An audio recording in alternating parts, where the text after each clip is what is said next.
Et s'il y avait un souffle capable de transformer totalement ta vie spirituelle? Un souffle qui ne vient pas de ce monde, mais qui vient du ciel.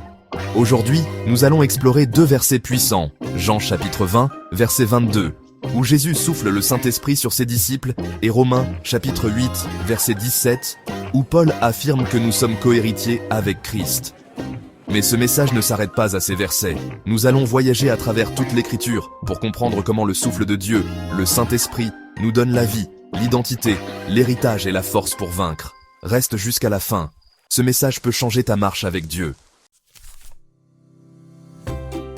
Jean chapitre 20, verset 22. Il souffla sur eux et leur dit « Recevez le Saint-Esprit ». Ce geste n'est pas anodin. Il rappelle Genèse chapitre 2, verset 7. L'Éternel Dieu forma l'homme. Il souffla dans ses narines un souffle de vie, et l'homme devint un être vivant. Dans Genèse, Dieu donne la vie naturelle. Dans Jean, Jésus ressuscité donne la vie spirituelle. C'est l'accomplissement de Jean chapitre 3, versets 5 à 6. Si un homme ne naît d'eau et d'esprit, il ne peut entrer dans le royaume de Dieu. Ce qui est né de la chair est chair. Ce qui est né de l'esprit est esprit. Le souffle de Jésus marque la nouvelle naissance. C'est la naissance de l'homme spirituel. Par ce souffle, nous recevons l'esprit d'adoption. Romains, chapitre 8, versets 14 à 16. Car tous ceux qui sont conduits par l'Esprit de Dieu sont fils de Dieu. Et vous n'avez point reçu un esprit de servitude, mais l'esprit d'adoption. Ce n'est plus une religion, c'est une relation avec le Père. Galates, chapitre 4, versets 6 à 7. Et parce que vous êtes fils, Dieu a envoyé dans nos cœurs l'esprit de son Fils, lequel crie « Abba, Père ».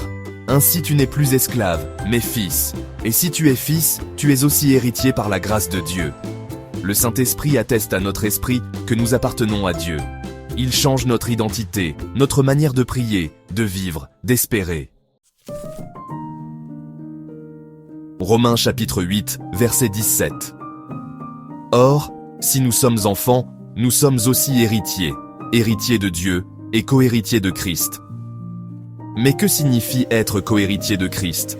Cela signifie que ce qui est à Jésus nous appartient, sa victoire sur la mort. 1 Corinthiens chapitre 15, verset 57.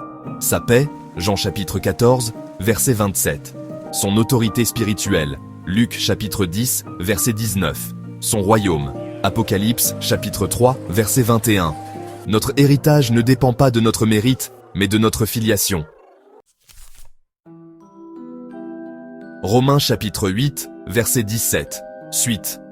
Si toutefois nous souffrons avec lui, afin d'être glorifiés avec lui. Le chemin de l'héritage n'est pas une autoroute de bénédiction.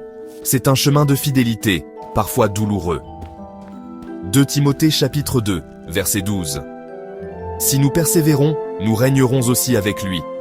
Acte 14, verset 22. Il faut que nous passions par beaucoup de tribulations pour entrer dans le royaume de Dieu. Mais la souffrance n'est pas la fin. Elle nous prépare à la gloire. Romains chapitre 8, verset 18. Les souffrances du temps présent ne sauraient être comparées à la gloire à venir. Es-tu né de l'esprit ou marches-tu encore dans la chair? Te vois-tu comme un enfant héritier ou comme un chrétien distant? Es-tu prêt à souffrir avec Christ, à porter ta croix pour hériter avec lui? Dieu t'invite aujourd'hui à recevoir son souffle, à vivre par l'esprit, à marcher comme un héritier du royaume. Galates chapitre 5, verset 25. Si nous vivons par l'esprit, marchons aussi selon l'esprit. Seigneur Jésus, souffle sur moi comme tu l'as fait pour tes disciples. Remplis-moi de ton esprit. Je veux vivre non selon la chair, mais selon l'esprit.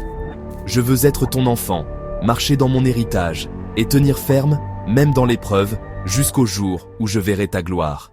Amen. Si ce message t'a touché, abonne-toi, active la cloche et partage-le. Laisse un commentaire avec le mot « héritier » pour dire que tu reçois ce message. À bientôt, et n'oublie pas, le souffle de Dieu est toujours vivant, reçois-le.